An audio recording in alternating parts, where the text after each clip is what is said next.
Hello everyone, this is HESKSK here, back with some more StarCraft 2 Heart of the Swarm 1v1 action. Before this game gets underway, I just want you guys to know that my voice is completely shot, and it is for good reason. I am not complaining. This is absolutely for good reason. I just cast the most epic Imba League that I've done in a long time, which I haven't actually made Imba League for a very long time, but I'm super excited to be sharing that game with you. I'm going to be uploading it overnight just because it's such a large file, but it will be out tomorrow at around noon. So I cast that game today. I'm casting this right after, so my voice is a little bit shot from that game. But definitely tune in tomorrow. That game will be coming out. It was a ton of fun. I had Sheth, QXC, Wilco, and one of QXC's friends named Cham, and it was awesome. It was awesome. I had a lot of fun with that one. And it has been far, far too long since I have done an Imba League. I think it's been months and months and months, but I really wanted to save it for when I could sit down and just freak out like crazy, which is pretty much what happens in that game. But regardless, this is going to be another Red Bull match, and in all honesty, these games have been very, very good so far. I mean, the Scarlet Bomber game was one of the games of the year for me. Just such a close game, back and forth. Both players playing very, very well there, but obviously Scarlet playing just a tad bit better. But let's go ahead and introduce our players. Down in the bottom right side, representing Team Woongjin Stars, which has been around since the Brood War days. Used to have a lot of my favorite players actually back on Woongjin Stars during Brood War. It is going to be sOs. Lots of puns that can be taken from that name, but not going to be doing that. And up in the top right side, representing Team Quantic, being one of the most successful players in the Acer Team Cup, it is going to be, well, Quantic's Hyun.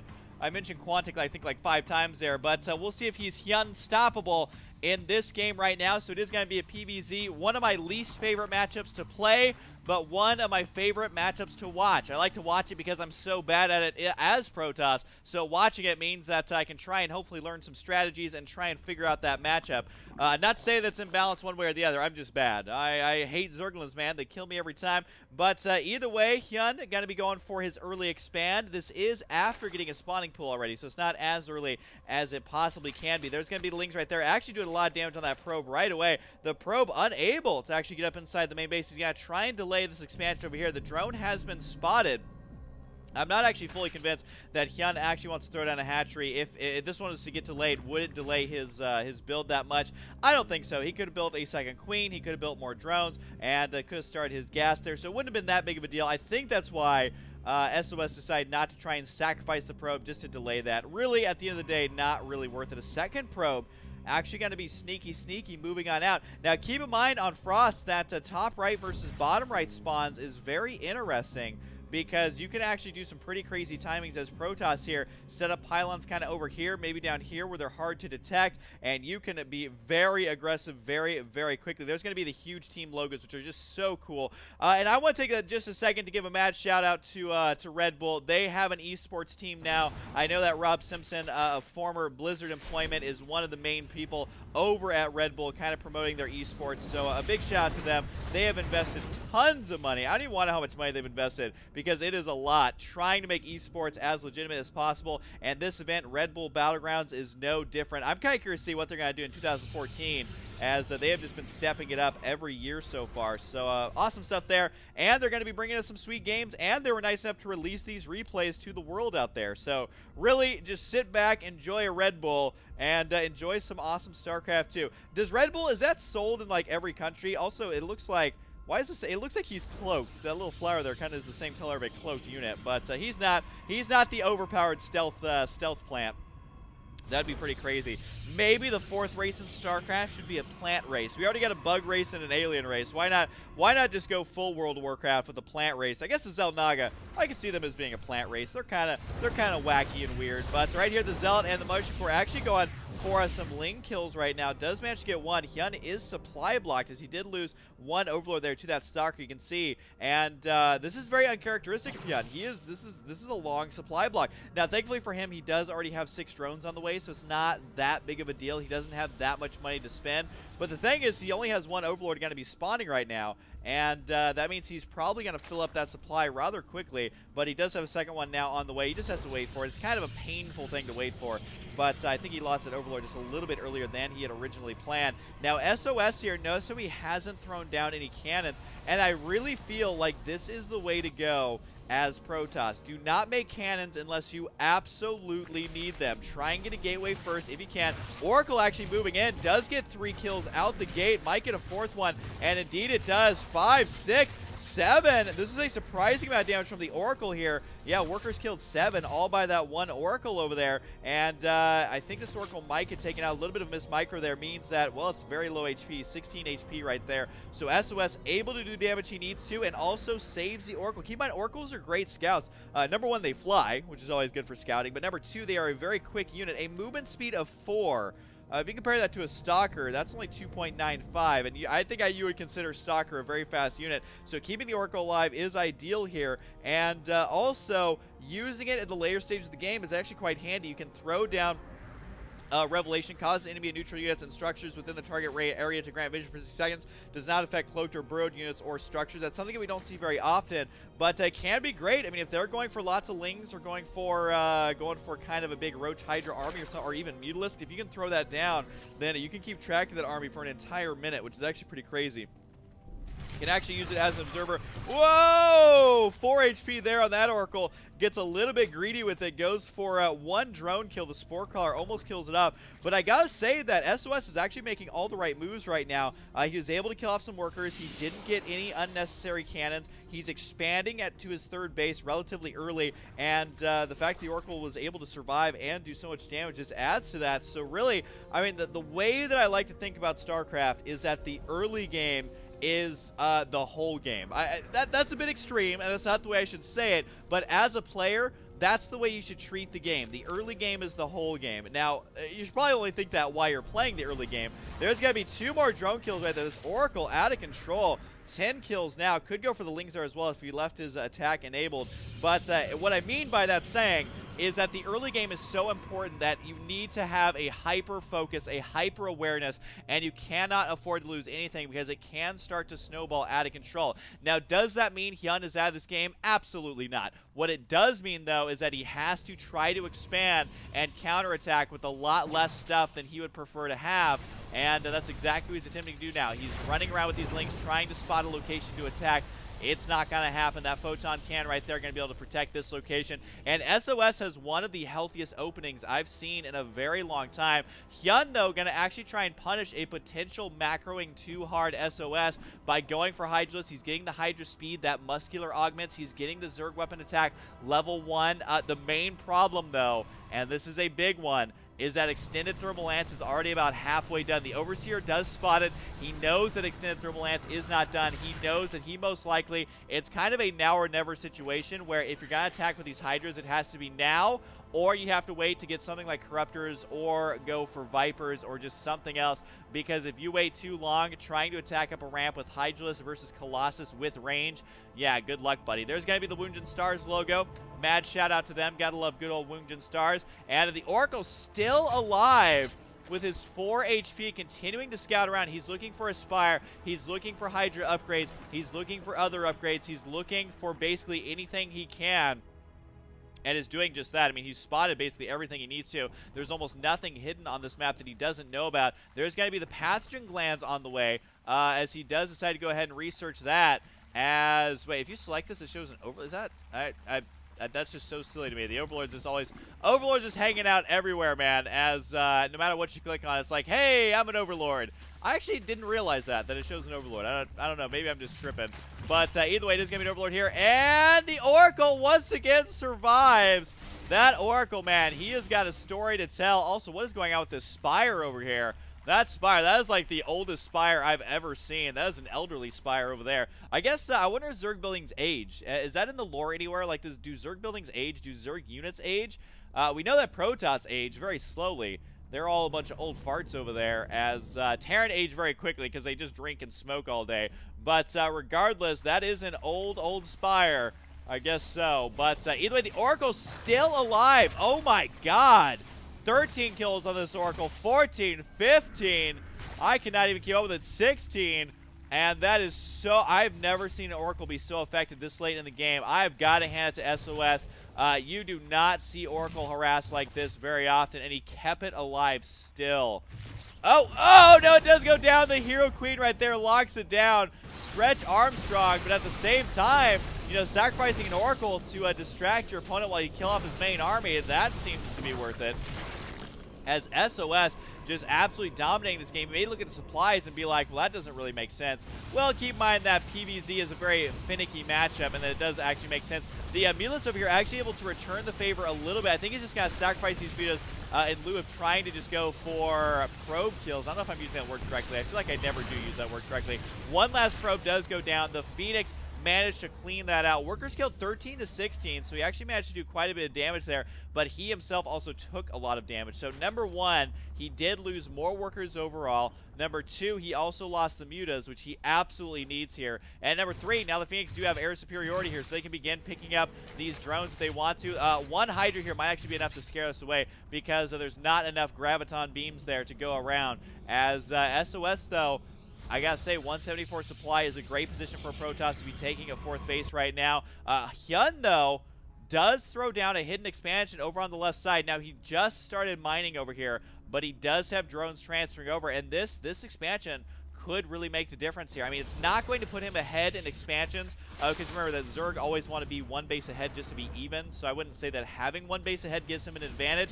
But at the same time, if SOS underestimates how many bases there actually are, he may be surprised by how much stuff is actually on that. Here's a great concave coming up. There's going to be the Blinding Cloud. Not really hitting anything with the Blinding Cloud, though, as the Hallucinated Colossus, I believe, actually doing a great job at absorbing damage. Indeed, they are. He absorbed a ton of extra damage, but Roach Hydra with this kind of concave just does a ridiculous amount of damage, able to push this all the way back, but is it going to be enough? The Hydra's just blasting away, but at some point, you got to give it up, as those Colossus are just too powerful.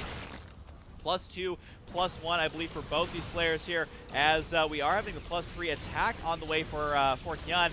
I gotta say, though, Hyun may want to be getting armor just because there's so much splash damage off these Colossus. There's got to be a lot of ground units, plus the Void Rays. Having the extra armor can help out a great deal. Phoenix over here, though, getting in a little bit too deep as one Phoenix goes down. I really got to hand it to Hyun, though, hanging on very well. Almost kills off that last Phoenix, and actually will be able to. He needs to run the army directly under there, and the very last Phoenix, is he going to go down? The angle's pretty good for the Phoenix. He will actually survive there, albeit barely, and will actually kill off these proxy pylons as well, which anything he can do at this point to slowly get himself back in this game is good. And look at that, overall resources lost is about the same, which as Protoss, you have to be cost effective. So all of a sudden, SOS is actually in a world of hurt, or he's at least in a lot of trouble right now.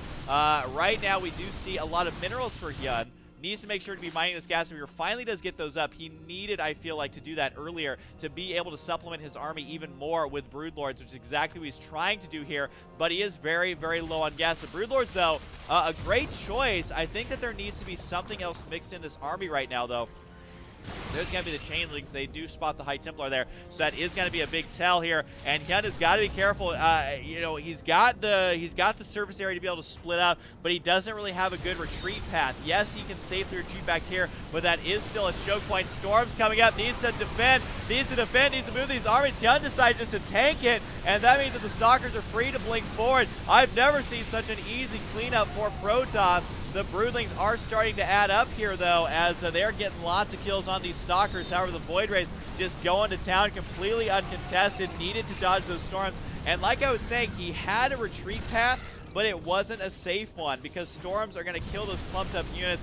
Now, Hyun is not out of this by any means just yet. He is going to be able to remax out, but unfortunately for him, he is remaxing out on Zerglings, and Zerglings are not ideal in this situation. I don't think he's going to have any upgrades for them, really. Not very much armor or anything like that. He is going to get a pretty crazy concave here, though, trying to do as much damage as he possibly can. The Zerg is going to be joining in at the last possible second. The Stalkers, though, just absorbing so much damage, but can Hyun actually kill everything off here? I don't think he has enough. He is going to go for the Colossus, though, and since he killed those up, dealing with the gateway units is a lot less stressful once the Hydras are out, but at the same time, I think that was not cost effective enough for him, as the upgrades to attack one armor being just enough here, as Hyun unable to kill off this army here, as it does kill off one of his only main mining bases. as these ones are going to start to run out. You can see only 85 minerals left on that patch, and 300 there, but only 95 on the other one, and 200 there. So that base nearly mined out. His other expansion looking okay, but his other bases over here are not really that well saturated. This one is doing all right, but he just does not have the income he needs to continue to remax out instantly. I mean, look at this. Even though he has 2,000 minerals per minute, he doesn't have, you can just see, that very high of supply. He ended up losing way too much there. Now, he is going to be continuing to rely on Roach Hydra, which is not ideal at this point. This is where storms actually become very, very effective, because it's not just 1 or 2 storms that the Zerg can dodge. It is going to be the perfect storm, a ton of storms. 1 random spine over there, probably just to deal with any sort of counterattack, which is going to be that 1 probe. The probe does spot the creep over here, just barely. Just barely, so he knows about that base over there, which is going to tell him, all right, I may be in a little bit too deep if I sit back for too long, because that income is going to add up to a maxed out army if he's not careful. Now, right now, if we look at the army supply, it is heavily favoring SOS, 67 to 120. The difference for Hyun, though, is that he does have the mobility advantage. And what that means is he can try and delay the push as long as possible.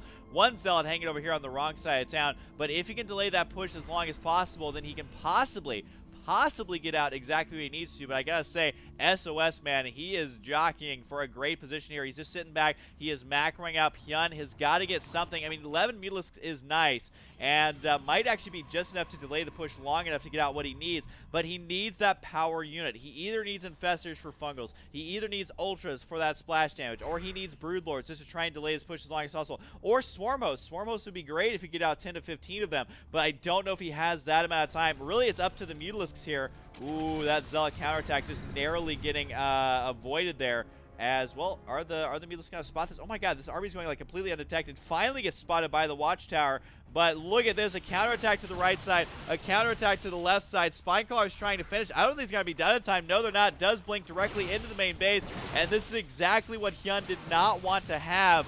The best player on Quantic is falling apart right now. The Spinecrawlers are done, so that's kind of nice. But at the same time, might lose the Spire before the +1 attack finishes. But the Blinding Cloud to try and save it. Can he save it? Oh, the last shot of the Stalker. Able to kill off that Spire, and that means that these Mutalisks are going to be a lot less effective at harassment and trying to save the hatchery up here. The Zealot's +3 attack, though. Is it enough to kill the hatchery? Yes, it is.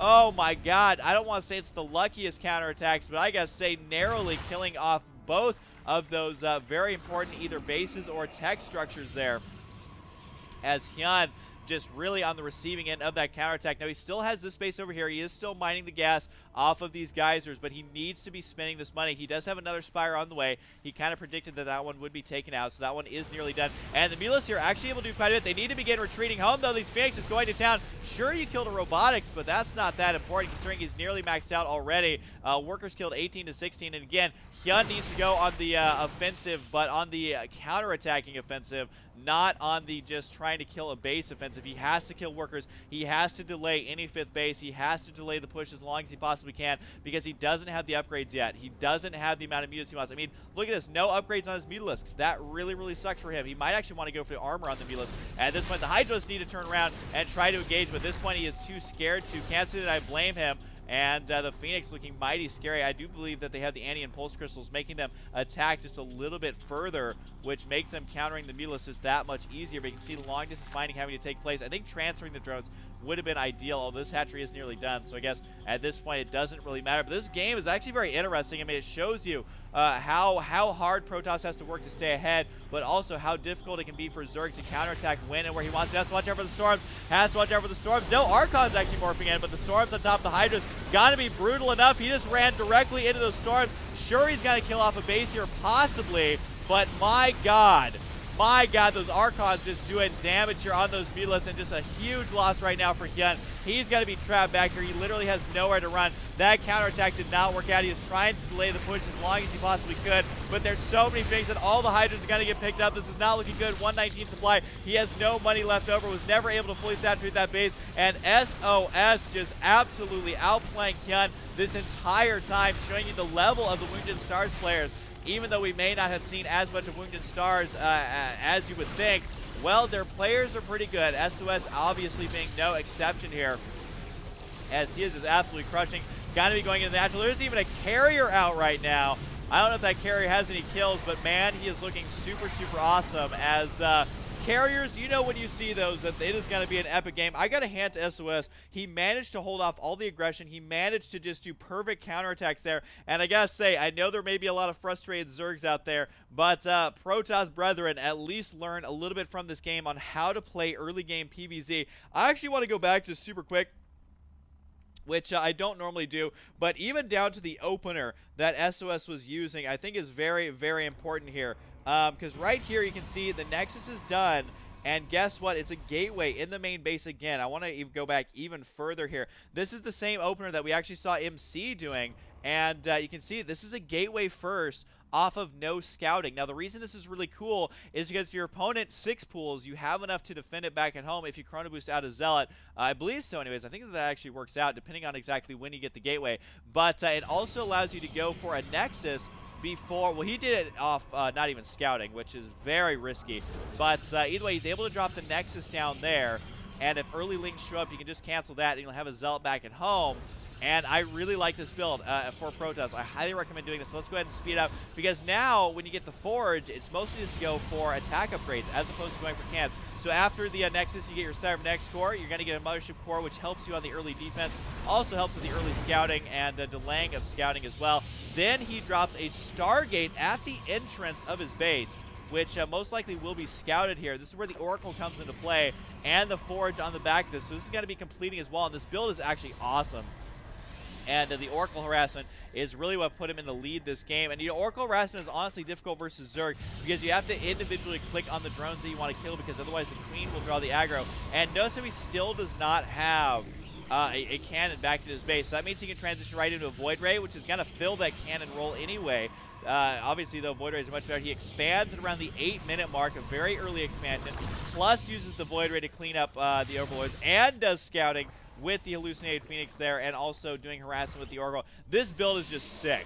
Absolutely sick. You always keep tabs on what the Zerg opponent's doing. There's going to be the Observer already made, +1 attack relatively early, given how much he is actually teching here. I really like this build, so I highly recommend rewatching this game, guys. An awesome game by SOS if you want to learn an opener. And Hyun, even though he's the best player on Quantic, not really able to pull out a win here. So I hope you guys enjoy it, and of course, I'll see you guys next time.